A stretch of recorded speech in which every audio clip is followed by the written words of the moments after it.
Well, hello, White Sox fans, and welcome to another episode of Future Sox podcast. My name is Ian Eskridge. Joining me this evening is James Fox. How are you, James? I'm good, sir. How's it going? Doing all right. Um, so kind of a weird week here. There's a bunch of Yeah. signings. I mean, but just not a whole lot of like real note. I mean, obviously we're gonna go through them and all that, but what are your thoughts on this week as far as the roster Yeah, management it's like went? lots of off-brand White Sox stuff. It's like stuff that we need to cover, basically. Like there's just a whole bunch of it's like a move a day. It's kind of interesting and a couple of interesting podcasts that we'll obviously get into. Sergio Santos was on with Garfine and Chris Getz sounded human and the best that he's ever sounded on a podcast too. So yeah, that and the in addition to some moves, the international signing period opens Wednesday. So I'll be monitoring that. But yeah, just at least there's some stuff going on. Yeah, I'm not going to say that it's exciting, but it's something to talk about, something to think about. Um, just infinite possibilities for what's going on right now. Yeah. This is something we've been talking about for a while where there's going to be so many different options for how they're going to plug and play these guys. It kind of I don't know, it's so much to think about with how many guys are there and where Yeah. these guys are going to end up. Well, I will say too, one thing we've talked about an awful lot is the 40-man roster, obviously. It's getting tougher to subtract guys. Remember the beginning of the offseason where like, yeah, there's like 10 names, like no problem. You could dump. Now, anytime there's a signing, I'm like, ooh, like I don't know. Like it's not easy to figure it out. Obviously what Perez is not announced yet. So there's one 40-man move coming for him. And then other than that, the other stuff that we're going to talk about are minor league deals, so it doesn't really matter. But yeah, that part's a little bit interesting. Some DFA action coming. Yeah, no, for sure. So let me go ahead and bring up the first one that you know I don't see that there's really any order to bring these guys up in, but I'm just gonna bring up Josh Rojas. First off, Yeah, we talked about him briefly last week, but we didn't know much, right? So yeah, and the contract's not really anything crazy. yeah, three And and a half. I think I said he was due 4+ in ARB and got non-tendered.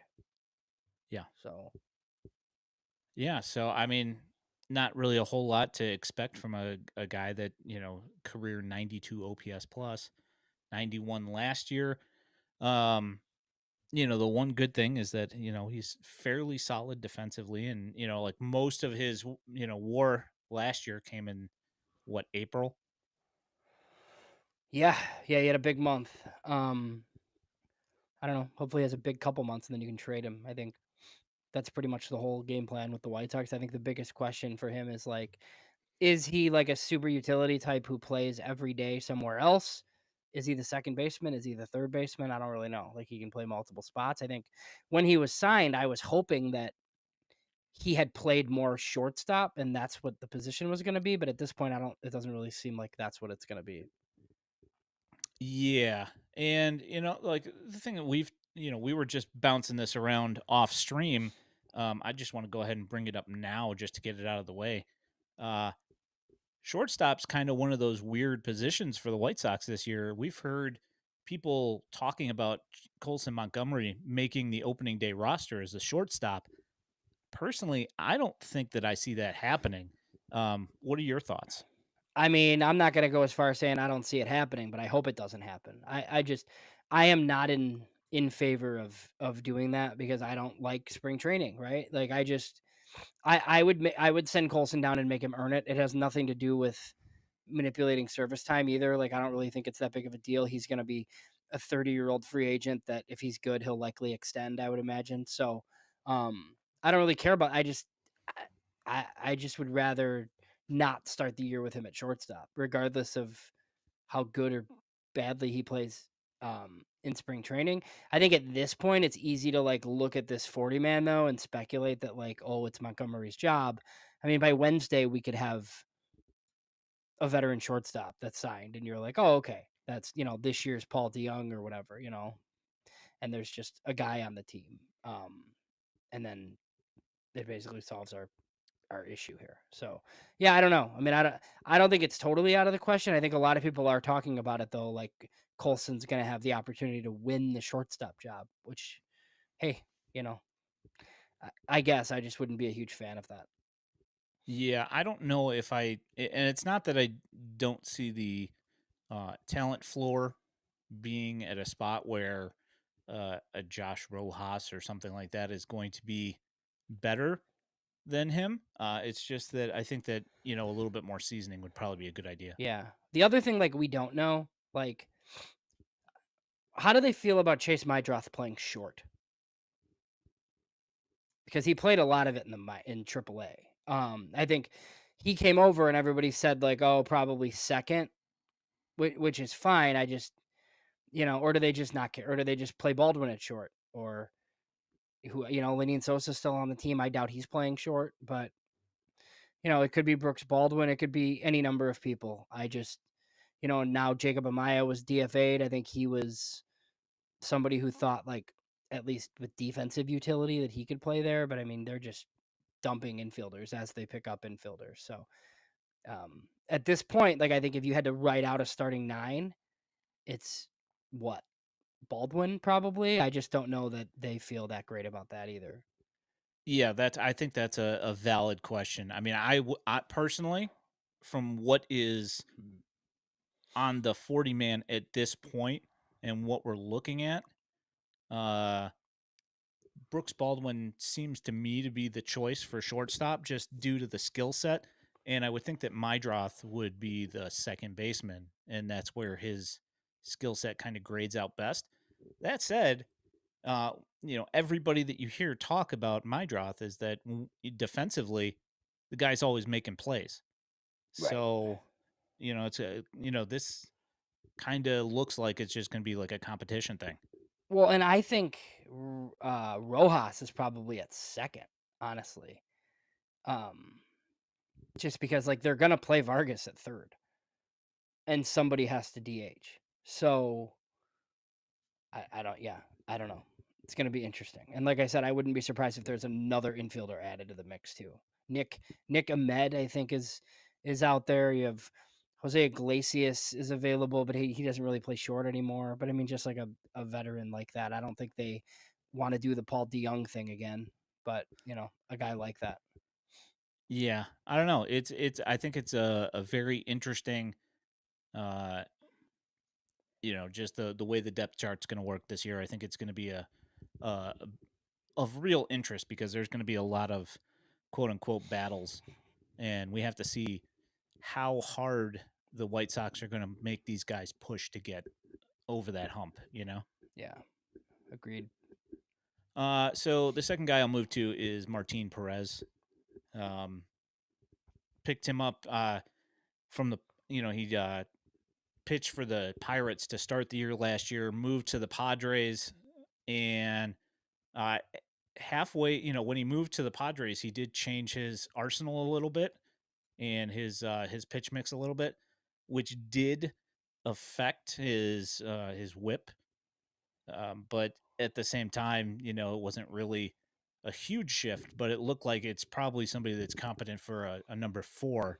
But he's your veteran guy that you probably want to kind of anchor the rotation, being a world champion and former All Star, and that stuff. Your thoughts? Yeah, I kind of like this one. I think he throws a lot of innings. I think for the money that you're gonna spend, he has the highest upside of a guy that you might be able to like sign and flip for something decent. I mean, what 2 years ago in Texas, he was a 5 WAR pitcher. I mean, I'm not expecting that, but he does eat innings. He was much better in San Diego than he was in Pittsburgh. It's 3.5. It's really 5 million, I think, on a 1 year deal. I didn't even know that they'd spend 5 million on a guy. So I was actually a little bit surprised, and this is gonna sound crazy. I'm surprised they signed a guy like this good and this sure of a like definite rotation piece, honestly, because like you have Bryce Wilson too. I mean, I guess he could move to the pen in theory, but this one was a little bit surprising to me, but I think it's good. I think he could start opening day too. Yeah, the rotation kind of is interesting.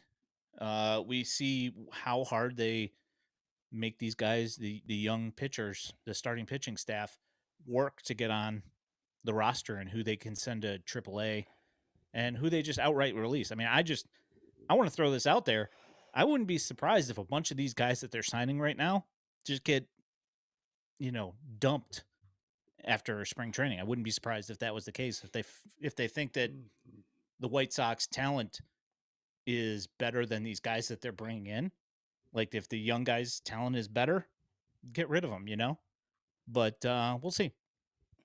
Yeah, I think it's like, if you have 4 young starters that you definitely want in the rotation, it's easy to just put Bryce Wilson in the bullpen, like somebody's the odd man out here because I think Davis Martin is definitely going to be in the rotation. And I think we were kind of penciling in a couple of other names with Cannon probably for sure. And then Burke and Thorpe were like the 2 wild cards. We don't know like how healthy Thorpe is. I mean, they say he's fine. Um, and then Burke, I think, has kind of earned a spot, but I mean, he could go to Charlotte. Like, there's nothing stopping that from happening. I mean, there's a lot of kids, and they all have options. So, I think a starter like this makes sense. I thought a lefty made sense. So yeah, I was just a little bit surprised that he had to settle for 5 million, but it works. I think it's a pretty good deal for them. Uncle Ted's talking my language over here. Mason Adams. Yeah. Yep, not on the 40 man though. So Yeah. That's another thing is how they are going to manage to work out the 40 man and who's going to get bumped off the 40 man and then they got to pass through waivers and either they do or they don't before they get to Charlotte. yeah, and I think there are some guys that we've speculated about, like since we've talked, that I've kind of heard, like Nick Nastrini. There's like some guys that I just wouldn't consider safe by any means, like on this team, just because they weren't picked up by this front office necessarily. I mean, Getz was in the front office, but none of his lieutenants were here. Bannister wasn't here, so I think Eater and Nastrini are both on the 40 man. I don't know. I don't know that those guys are guaranteed to stay on the 40 man at this point. Yeah. It's kind of one of those things that if you don't perform, you're not going to get space on the 40 man regardless of whether somebody else is going to poach you because I mean, if you are on literally the worst team in Major League Baseball and you're not on the 40 man for the White Sox, I kind of Right. doubt that somebody else is going to pick them up unless they got some severe lack of pitching in their system. Yeah, the White Sox are going to retire some more people this year. I feel like they did it last year, right? When Mike Moustakas can't hang on that team, like that's about it, right? It's just kind of just the way it goes. And we'll have some more this year when they're signing non-roster invites that don't make the team. Yeah, when Moose isn't making the team, and last year we were like, oh, when he got signed in the first place, if he can't stick, um, you know, you see what Well, it's that like brings. they cut Jesse Chavez, and then he went on to have a pretty decent year again. Yeah, because he only pitches well with the Braves, Yeah, I which know. has pretty much always been the case, right? Always. I remember him being on the Braves in Texas like 10 different times. Yeah, that's that's pretty accurate. So I'm gonna go ahead and move us along here to one that was kind of interesting to me, um, but at the same time, it's kind of meh. It's Bobby Dahlbeck. White Sox pick up the first baseman from the Red Sox. He had played in AAA last year for the most part. I think he had, let me look here right quick. He had a 16 OPS plus in the major leagues last year, but he did hit 20 home runs in AAA. And Yeah. he had 816 OPS last year in AAA. So he's always had massive power, but he just strikes out so much. I think it was like over 40% clip the last time he spent any time in the big leagues. I was kind of hoping that Bobby Dahlbeck was left-handed, and he's not. I don't know. I think it's kind of a weird signing. Like I understand, like maybe you want to put some pressure on Andrew Vaughn, but I mean, like, do you need Bobby Dahlbeck and um Tim Elko and Charlotte like together as two righties. Like I don't really know. It does seem like kind of a lot of money for if he makes the majors. Like I didn't, he's getting 1.2 million if he's in the majors. Um, you know, I think they'll give Kyle Fuller a crack at or Kyle. I always want to say Kyle Fuller, Ryan Fuller. They're going to Yeah. give Ryan Fuller a crack at him, I think, and see. But I mean, I think he's always going to be kind of a high strikeout guy with big power. He can launch some out of Charlotte, that's for sure. But I think that's probably what it'll end up being. Former pretty decent size prospect. That just never really made it. Yeah, I'm kind of curious. We had this talk off stream here that it's pretty much, and I'll throw this, and I feel bad because I don't want to disparage my guy, but Dalbec and Elko are pretty similar players. They're both right-handed, and they both strike out a bunch, and they both hit home runs. So what's good? What gives it at AAA? You know, Well, and I was still hoping that they were going to sign like a lefty guy similar to this. Like I've been talking about it on the stream all year, whether it's Vogelbach or Tellez or like just one of these other like left-handed hitters that you could play in the DH spot against righties. I don't know that that's coming. So, Yeah, I kind of am pretty sure that Elko gets the nod ahead of Dahlbeck, but again, that whole competition thing that we've been talking about. There's, people are going to be have to be competing for at bats here. yeah. Well, because Dahlbeck was a Moving, college, he was a college pick, right? Dahlbeck, that's why he's older than that. yeah, he's a fourth rounder, but out of Arizona. Yeah, yeah, Yep. So, moving along, Omar Narvaez, old friend, yeah, gets picked up. Walker McKinven fixed him in Milwaukee. He's the guy that had Omar Narvaez saying, I didn't even know this stuff was possible. I never heard about any of this stuff with the White Sox. yeah. Well, now he's back. How many catchers do these guys need? That's a great question because I think we got like 8 now. Yeah. I mean, I understand having a third catcher. The issue I think for Omar Narvaez would be like, does he go to Charlotte? Because you're going to have Caro and Teal in Charlotte. And we kind of talked about just some other guys that are, you know, a little bit better than org guys, but not ready to be like on a 40 man, like Adam Hackenberg and obviously your guy, Michael Turner. Like, do you force guys down to double A? Do you carry three catchers in the big leagues? I don't know. I'm kind of surprised Omar Narvaez couldn't get a backup job somewhere. I mean, after looking at his stats and knowing that he was hurt the majority of the last 3 seasons, it really doesn't shock me at all. I saw him against Winston-Salem pitching when he was playing for the Cyclones in Advanced A, and didn't look all that great. And then you look at his numbers in with the Mets, and last year, I mean, granted he only had 69 plate appearances, but he only hit 100, 154. Yeah. So it's just not that good. And we had this, obviously, as you mentioned, we had this talk, you know, between Theis has had a better uh bat over the last couple of years. Not much, but what are we doing here? Yeah. I don't know. I don't know where Corey Lee's going to Yeah. go. I don't know that necessarily, maybe McKinven doesn't think Lee's the guy. I don't know. But I wouldn't be surprised if like if Narvaez went to double A and split time with Turner. Right. Yeah, exactly. I mean, yeah, I guess with Tice, I think he's gonna be decent against right-handed pitching. I think he usually has been. So that's why I think he's probably like safe. It's interesting though with Lee. Again, like these guys didn't trade for Corey Lee. Corey Lee does have a minor league option. I can't really see him down though necessarily to add Narvaez to the 40 man. Like just play Corey Lee in the big leagues. Um, but yeah, that one's interesting. Catching is gold according to Chris Getz. So you're just gonna keep signing them apparently.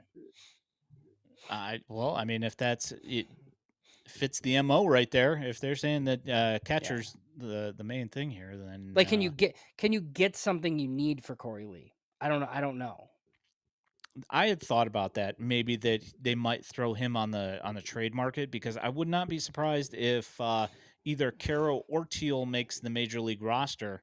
That they've got Theis to back him up and kind of help him along, and then they send Omar Narvaez to Double A.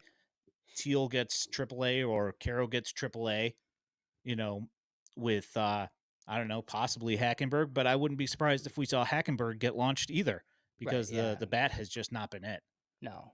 No, and he's already in the high minors where it's like defense only and the defense isn't that good. So, Yeah, I don't know.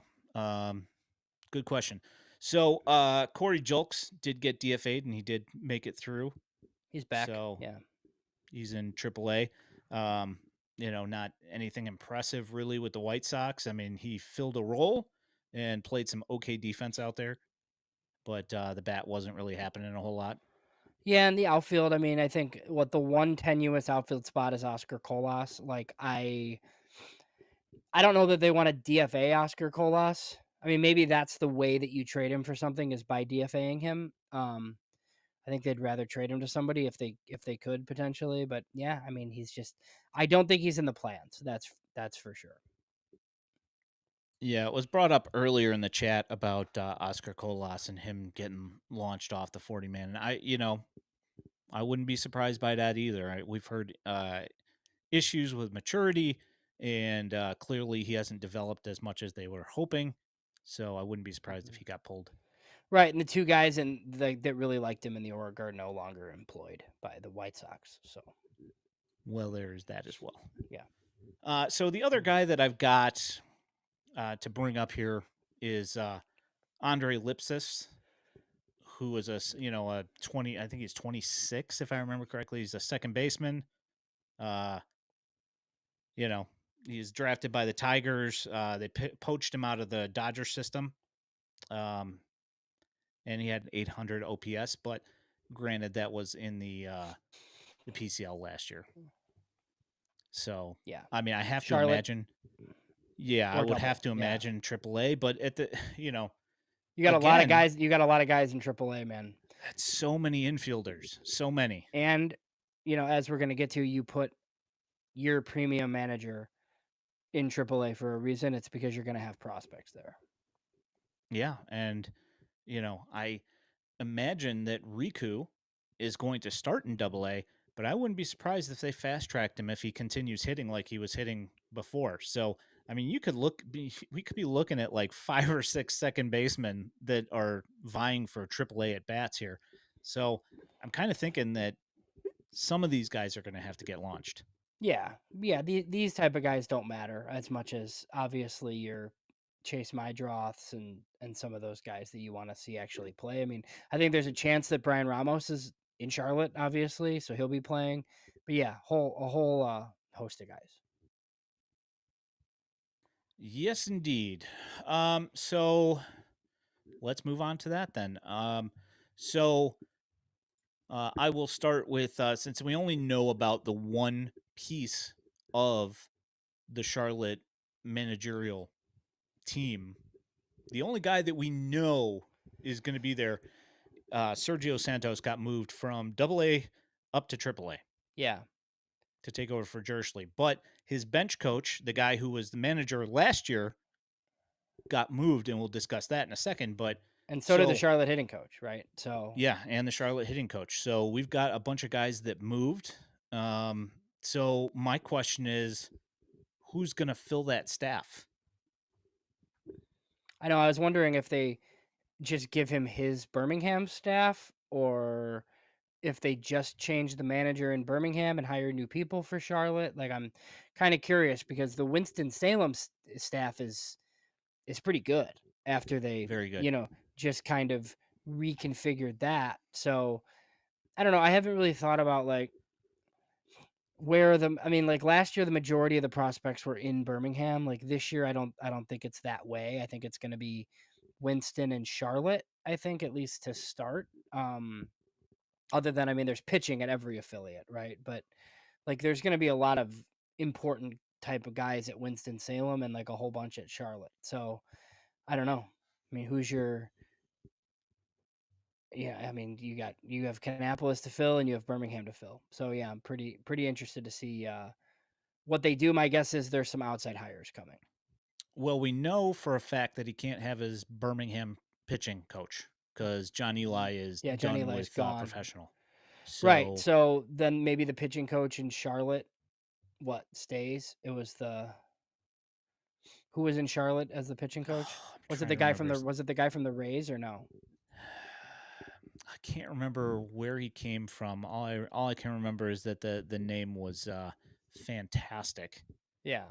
It's slipping my mind right now. I'm gonna look that up Yeah, because and TJ Johnson brings up Alan Zinter, like I wonder like if he takes a hitting coach job instead of being the coordinator. I don't know. And then Fuller and I mean, we do know that um what there was like a new hire that Fuller made, obviously. Um but I took that as more of like a hitting coordinator role than like a hitting coach role. So yeah, there's going to be some hires here. And I would so imagine they're hiring at least one outside manager. I am thinking the same. So to clarify, the pitching coach in Charlotte last year was R.C. Lichtenstein. Yeah. So he was a Ray, I believe, prior to that. So yeah, so he'll. I mean, I would think that it's probable that he stays there. Yeah. Um, but yeah, it's kind of curious, because Cam Seitzer is gone. So now we have to figure out, like Zinter's a roving instructor. So Right. are they going to give him a home base? I kind of doubt it. So I kind of think that there's some guys on the horizon here that we haven't heard about yet. Yeah, you would think so. And I think obviously what they took the AAA bench coach and the AAA hitting coach and put both of them in Winston Salem with what a manager that they really like and Pat Leland. Just a pretty interesting staff down there, and then former White Sox farmhand as well as the pitching coach. Yeah, Blake Hickman gets moved up to Winston Salem. He's been with the Cannonballers since 2023. Yeah, Um, from all the guys that I've talked to, they love working with Blake, so that's cool. Former Ace player, um, and I don't know if you're interested. He has an Instagram page that way into pitching training. So if you've got a pitcher in your family, go ahead and look that up on Instagram. It's cool. Um, yeah, I don't know. They did also poach a trainer from the Braves, Austin Smith, I believe. Yeah, Austin Smith. And Logan Jones sticks around, who's been yeah. the performance coach there for a few years. This is like right around the time though that we get these hires, though, correct? Or is it usually? I mean, it's pretty close to right now. They start announcing their player development staff. And usually they dump them all on the same day.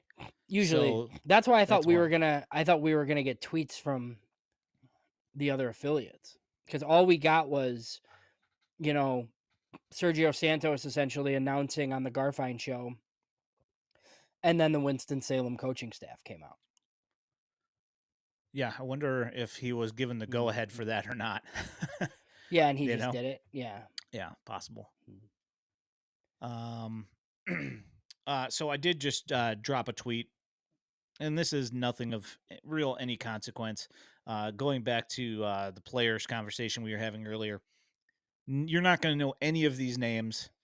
James and I barely know any of these names, but 9 guys out of the DSL were let go, released from the White Sox 2 days ago. So that's on the Twitter if you're looking at FutureSox on X. You have anything else on what you think about the managerial hires here? No, I think this. I don't know. I mean, if you're gonna go new, like, do you go with a like another new hire, like in Birmingham? Somebody mentioned Willie Harris. I mean, he doesn't have a job currently. He's been a minor league manager before he took a third base job. He's obviously not going to be a base coach in the big leagues anywhere because I'm pretty sure those jobs are filled. Um, so if Willie Harris wants to work, it's going to be in the minors or in player development for somebody. I have no idea about, his relationship with Getz, any of that sort of thing. So, but I guess, I mean, that is a potential option, I guess, theoretically. Yeah, I was kind of curious. My whole thought from the beginning was that it was because I had been asked if who I thought would be taking over Double A and if it would be Pat Leland, and I said I didn't think so. I figured I would he would end up at Winston Salem, and then you're probably looking at a fresh name for Birmingham because I don't think that they're retaining Mhm. um, Kiros. Yeah. So I'm interested to see, and if they're not, if they are retaining him, I kind of feel like he's going back to Kannapolis, if anything. So we've got the Barons and the Cannonballers to figure out who's going to be staffing these managerial positions. Yeah. Yeah. And there's openings like throughout, obviously, too, like just for other positions. So, yeah, we should know pretty soon. Yes, indeed. Um, so what do you want to move on to next year? Do you want to go to the international stuff, or do you Yeah. want to? Yeah. We could go to that next. That's fine. And then we Okay. can do the pods and extra miscellaneous stuff at the end. So, So international market opens Wednesday. yeah, Um, Last week I went over some of the signings on the show. My international preview is live on the website. There's been some other written content just like on the internet, like since then though. yeah. So it's come out that the Dodgers have brought two of their international signings back to the market. I did have that tweet up, but Yeah. I don't currently have it up, and we wouldn't likely know the names anyway, so I guess it really doesn't matter. Yeah, one of them's But more something Morel is the last name on one of the like Dominican shortstops, and he's huge. He's like 6'5". The yeah, Dodgers are signing him for around 1 million. The Pirates are giving him 1.8. yeah. So one of them's already gone, but the other one is Mhm. kind of floating out there. So we'll see what happens. Yeah, basically, so Ben Badler, and Carlos Collazo do their podcast every week. And Ben basically like indicated that the teams that are still in on Sasaki might hold their entire pools like past Wednesday and not make any signings. Just because like if they're in the running, like they need to make sure they have the money or the pool space essentially to sign Roki Sasaki. I kind of thought Roki Sasaki would just choose a destination and then they would figure out money after. But it does seem like you're going to have to give him like a big chunk of your bonus pool, which is like 5 to 6 million for most of these clubs.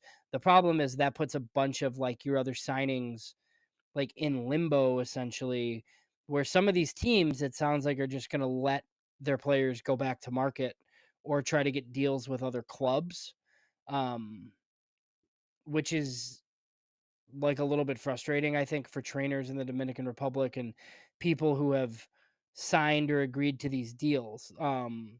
It seems like what Badler said is like the issue, obviously is like team presidents, or general managers, even and ownership. If there's any chance that you're going to sign Roki Sasaki, they're willing to just, renege essentially on some of these deals that you've signed with players, essentially. So that's going to be the tough part. I don't know if that means like we won't see any signings from the Dodgers, the Padres, the Cubs, the Giants. I don't know, like whichever teams they think are in or not. But the White Sox were mentioned as a potential team by Badler, that could basically sign some of these players that are put back out in the marketplace because he basically said that like since they're under new leadership, a lot of times this happens, like they have extra money. I know the White Sox have always had extra money because they're bad at this, but this case specifically, like David Keller is very likely out in the marketplace right now trying to sign guys that are, basically being allowed out of their deals. Yeah. I'm hoping that some of the fallout does find its way to the White Sox, but who knows? I don't know. We have to figure out who feels that they're still in this whole thing, and who's going to have enough money to even make a dent in something that Mm. he's interested in, you know? Yeah, I mean, I hope it just hasn't been the Dodgers this whole time, and it was just like a long con to like go to the Dodgers because I think that would be stupid. But I mean, nothing's gonna surprise me. It doesn't sound like he's gonna sign on Wednesday either. They said maybe like closer to the 20th, which is the following Monday. So I mean, we're gonna know by midday Wednesday which teams have not agreed with players, right? So it's gonna be fairly obvious. There's no reason for the White Sox to wait though. I mean, if there's teams that are not signing players, the White Sox should be in there trying to offer guys more money if it's players that they like.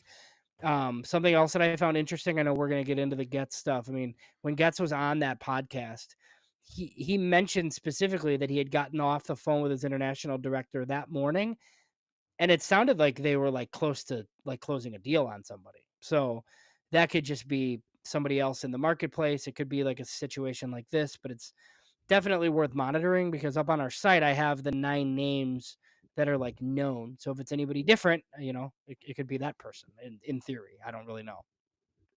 Yeah.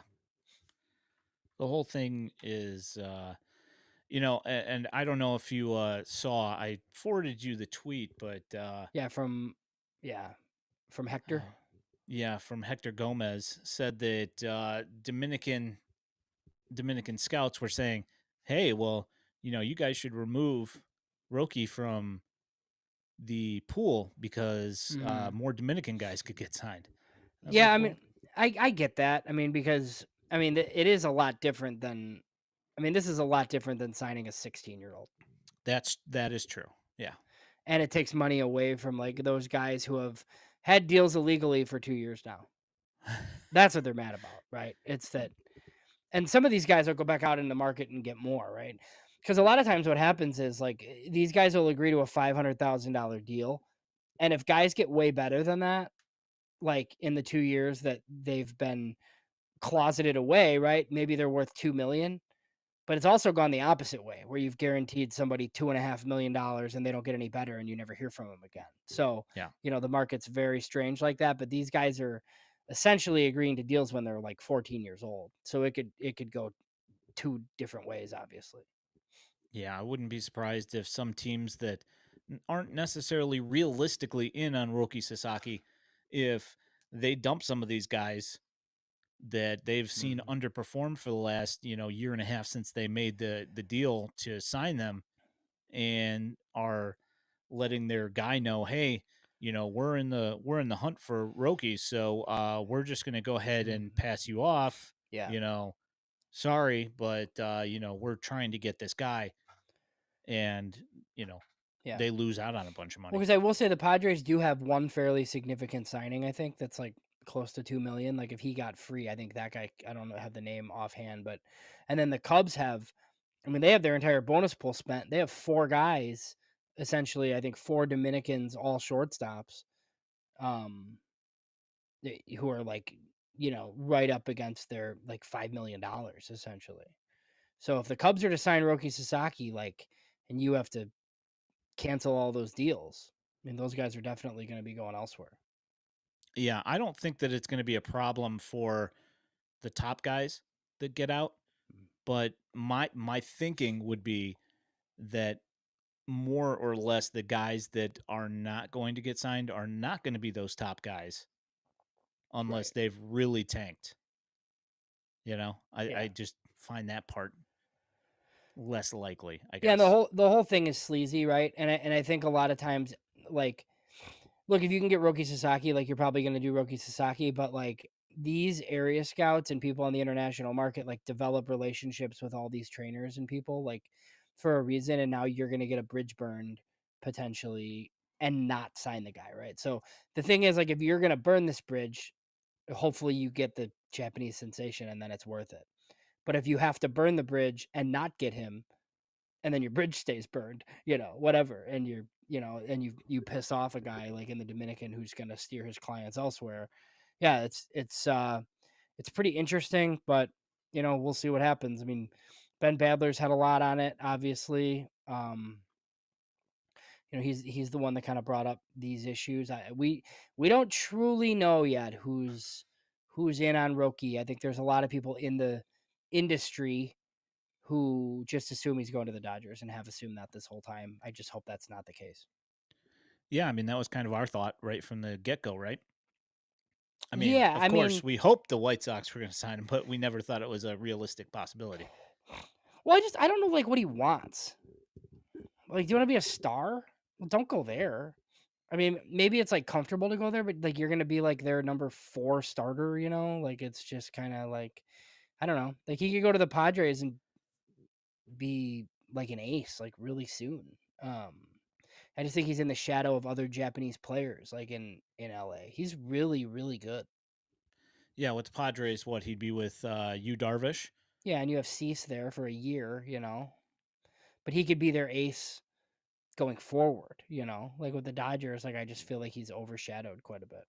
Yeah, no, yeah, for sure, but, I mean, at least with Darvish, there's, like, some sort of, you know, Jedi Padawan, you know, sort of parallel there. So you've got like a little bit of comfortability for him with a Japanese born player there as well. Obviously, with the Dodgers, he would clearly have that.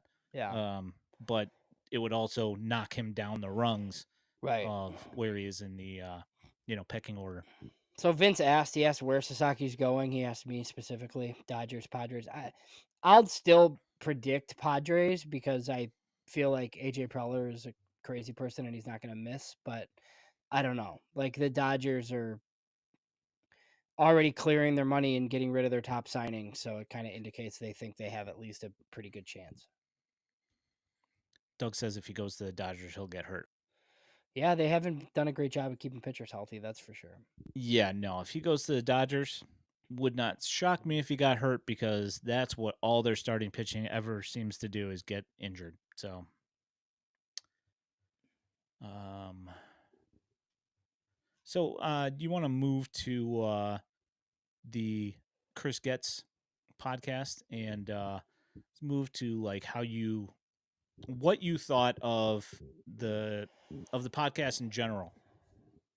I thought Chris Getz sounded interesting with Ryan McGuffey and David Kaplan. I think, you know, I haven't really hated the message that Chris Getz has had like over the last year. The thing that's interesting, I mean, I know Ryan McGuffey was very much against the hire, similarly to how we were. It was very insular, and I just, it didn't really make any sense. But since then, Getz has done a lot of things that have made me like it a lot better. I think listening to that, like, I think Chris Getz understands the assignment, and I think he understands like who he works for.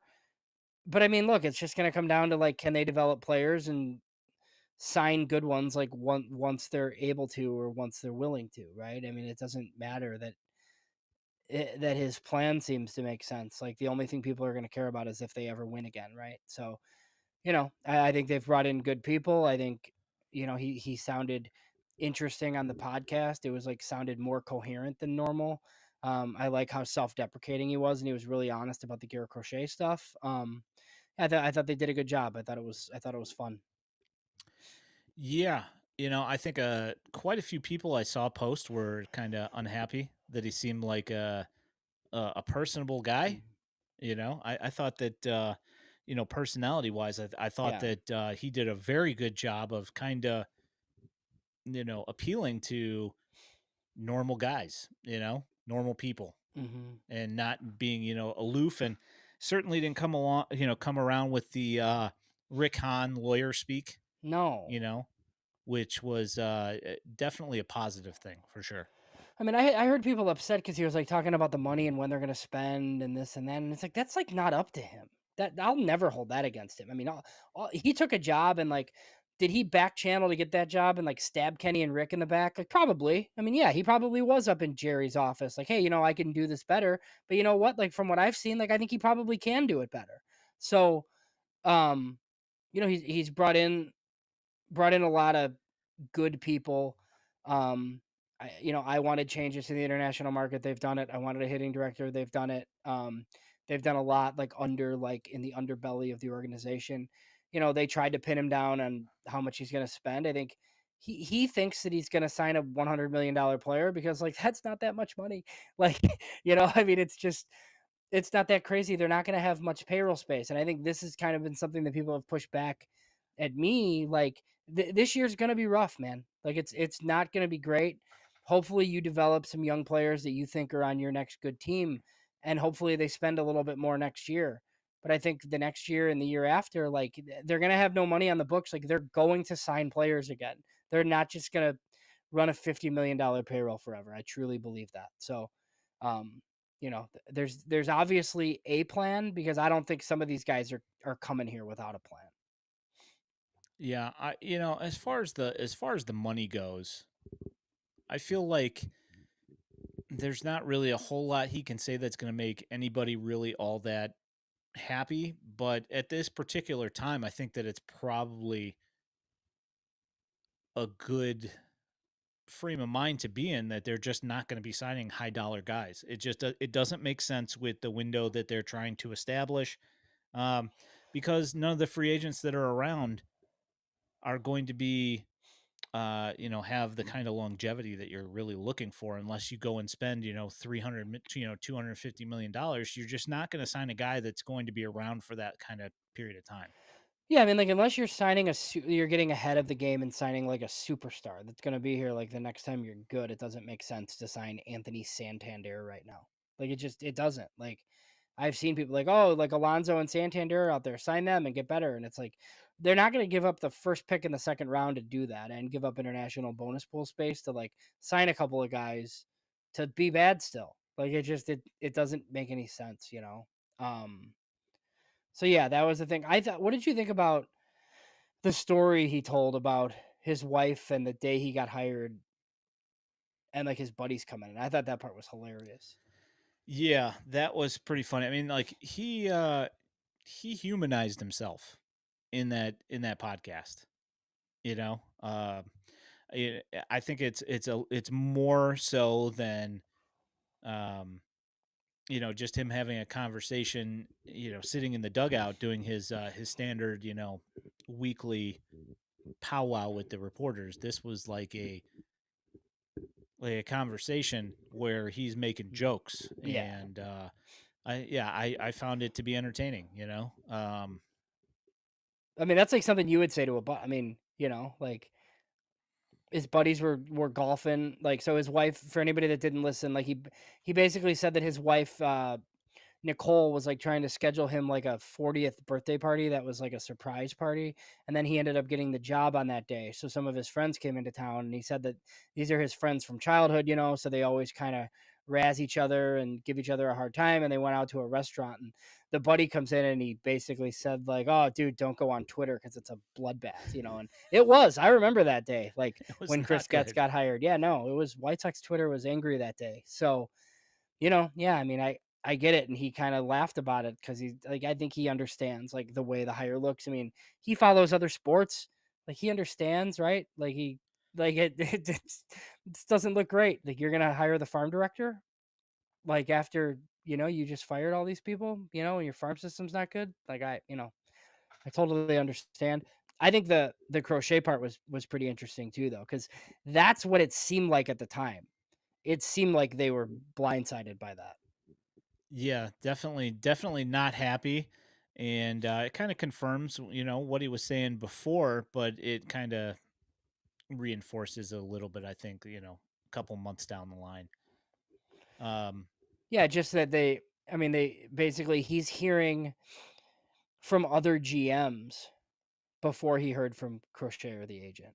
Like, what is this that I'm hearing? Is this true? And he's like, what are you talking about? Like, like, and it just basically tanked the trade value for the most part. I mean, he said that he still could have made a trade, and we've seen some rumors of the Phillies and some of this other stuff, but I think they did the smart thing by um making the deal with Boston. And I do think they created value with Garrett Crochet. I mean, like Chris Getz deserves credit for putting him in the rotation and making him the opening day starter. yeah, okay, for what we thought we were getting going into last year, to not only the performance but what they got in return for him. I mean, that's like a complete 180 as opposed to what we thought we were getting last year. Yeah, Neither one of us thought that it was going to be a good fit with him as a starter, right. at least in Major League Baseball, and he ended up doing it and being one of the best at it. I So just didn't think there was any way he could throw that many innings. Can you pull up this question from Wolf? This one. So this is always interesting to me. So Wolf says it seems to me they're looking to follow the Milwaukee model or Tampa, Cleveland, kind of, but they can't really follow that model though as a large market team because you're not going to get the perks that those teams get, right? yeah, Like they get extra draft picks every year, they get extra international space. Those are things that the White Sox just are not going to have.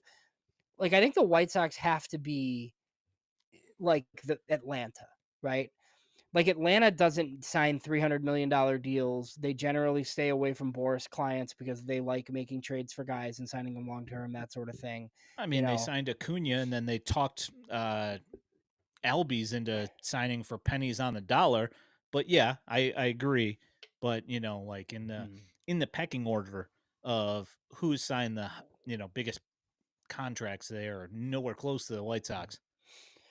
No, no, but the White Sox can't operate like a true small market because they're just not. They don't get those kind of benefits. Yeah, they do not get revenue sharing. They do not get the comp Mm. picks.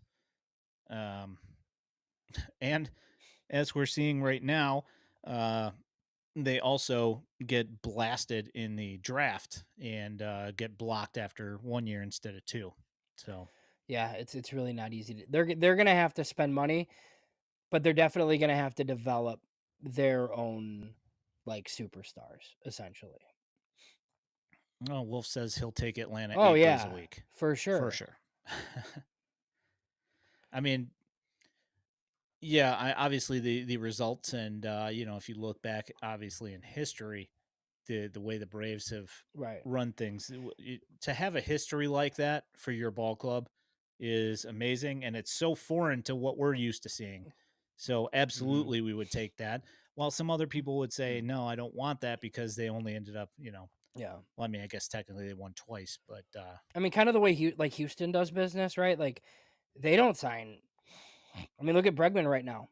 They they offered him like $156 million, and they were like, "Yeah, okay, well, that's as high as we're going." I mean, look, the White Sox have to spend like in the 150s on players, right? You don't have to spend on a $300 million player, but you should have multiple guys that are, you know, Andrew Benintendi level deals, like up to you know, whatever, 160, 170, like, they should be able to do that. yeah, and I think I think it's been pretty well established that at least at this particular point in time, until they establish a culture where people actually want to be here, they're going to have to overpay, Oh, yeah. unfortunately. So right now, and when they finally do actually start signing free agents of import, they're probably going to have to overpay a little bit. Yeah. Yeah, I mean, definitely right now, I mean and it seems like they're I don't know, I don't think they've had to overpay much, like, right now for, like, these guys that are, like, searching for jobs. I think this is more so, like, the White Sox are gonna give us runway to play, but, I mean, yeah, if it's next off season, I don't know. Vince asks if I'm saying that we won't make the playoffs 14 straight years like the Braves did under Bobby Cox. I wouldn't bet on it, Vince. Would you rather make the playoffs for 14 straight years and never win a title or win one title and then don't go back for 20 seasons? Yeah, Yeah, I brutal. don't. I mean, it's tough, you Yeah. know. I mean, they went on like such an amazing run. Yeah. Um, it's like every year you basically had them penciled in for 95 wins. Right. Like that kind of run, even if you don't win obviously the ultimate goal, and I don't think we've ever had this conversation on here, but the ultimate goal is to win the World Series, right? Yeah. But it's So lots of fun summers though. it really is. I mean, would you rather have 10 years of 90 plus wins a year and no World Series, or 8 bad years and 2 Right. good years with the World Series. Right, I know. Yeah, it's hard. I mean, on the front end, I think you always take the titles. Like give me the titles, right? But in hindsight, I could see being like, "Well, that was fun. Like it was a fun decade, you know?" Like, yeah. Yeah. No, they did win 1, but, Oh, trust me, I know. Anytime Cleveland loses, I remember. oh, Jose Table, baby. Or Joe we Table. love Joe Table. Joe Table. We love Mm, a Cleveland loss. yes. We love a Cleveland loss. Yeah. You got anything else for this week, James? Is there anything that's grinding your gears that you got to get No. off your chest? Nothing pressing unless you wanna get into the NFL hiring rules. So, you know, not on the Future Sox podcast. I mean, I'm not My going anywhere, but yeah. I can Yeah. edit it out. Yeah, no, Uh, it's fine. Mm. I mean, I can certainly, uh, Oh, yeah, I no. If can. you it's a fun, like, experiment if you go on Twitter and look at all of the tweets that I've replied to today, and how many of them say the exact same thing. It's, I have a I, problem.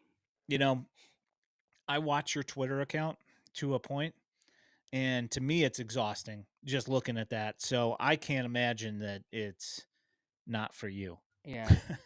Yeah, people don't there was a lot of Rooney Rule questions, and just people don't get it, so, you know. Yeah. I don't need to worry about that at this particular point. Oh. But I am interested in watching this whole thing kind of unfold, you know? Of course. Yes. Should be kind of interesting. I'm wondering who ends up where. And there's of course that, but obviously we don't need to get into that. Uh, we don't cover all of the sports, No, thankfully. no, no. I mean, there are still free agents, like, available, and it seems like now we're getting into the territory where Boris is gonna do his short-term deals, right? Like, where he gets Bregman, like, a 1+1, or, there's other guys out there. I mean, I know, like, we did a show where we talked about the guys that got qualifying offers, and I think one of the names we identified right away was Nick Pavetta as somebody who should have accepted. I Yeah. just I like, somebody really paying him right now and giving up a draft pick and giving up international space to do so. I don't know. That one kind of screamed at me right away, like, dude, take the qualifying offer. And even like Pete Alonso right now, it seems like the Mets are basically like his only team, and he's going to end up just going back there for big money on something short term. Yeah, I find it funny that the narrative that has been kind of popping up over the last couple of days is that the these big stars are possibly leaning towards short contracts, big money short contracts because it makes more sense to them. It does not make more sense to them. What makes more sense to them is that that's all they can get. Yeah.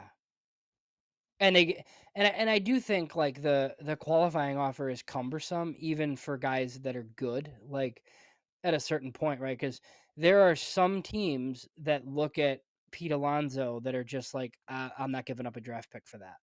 Whereas, like, if he came out next offseason, maybe some of those same teams would be willing to pay him just money and not give up the pick, basically. So it kinda changes things a little bit. Yeah. So speaking of Pete Alonso, Did he just Wolf sign? S been Oh, hearing on no. shows Okay. No. shows and pods lately that first base is now a low value position. What's your guys' opinion? I mean, in theory, it should be easy to find. I mean, that's why, like, I think we talked about this a ton with the draft. That's why I didn't want him to take Jack Caglione, because, like, I kind of want them to wait until they're good and then just sign a first baseman. uh, like, especially now. I mean, even like Christian Walker's really good, right? He got 3 at 60. So just get a bunch of shortstops and center fielders and build your team, and then sign one of those guys, like, when it's time to win. And that's not cheap, right? But I mean, it's cheap enough for the value that they give you. Yeah, I mean, if you get a guy that's going to hit you 35, 40 home runs, it makes total sense. And Christian Walker's great defensively at first base as well, which Alonso's okay, but you know, I think that it's you know very interesting to see what's happening with the first base market. We'll see. You know, I'm wondering if the White Sox are ever going to sign a left-handed first baseman. We'll see. Anthony Rizzo's available. Anthony Rizzo is still available. Available. Yeah. For how long though? I don't know. Yeah, I guess we'll see. Yep. Um, so you got anything else? You good? All good. Fantastic. Thanks, Mike. Appreciate it. Uh, you have been watching slash listening to the Future Sox podcast. If you are listening to this in podcast form, know that you can find us every Sunday night at 8 p.m. on YouTube and the Purple app. You can also find this podcast along with all our written content at futuresox.net, including James' recent international market preview. If you are looking for White Sox prospect highlights, you can find them on X at Future Sox, and now also here on our YouTube channel. If you love the content and want to support us here at Future Sox, there is a link to our Patreon in our channel description and at futuresox.net. You can also toss up a super chat on our YouTube stream. Also, don't forget to like this stream and subscribe with notifications so you know when we're going live while helping us in the World Wide Web algorithms. My name is Ian Eskridge at Daily White Sox. He is James Fox at JamesFox917. We appreciate all of you. Thanks for listening and commenting in the chat. You guys drive this community. Thanks for hanging out. You guys are the best. And we will talk to you guys next week.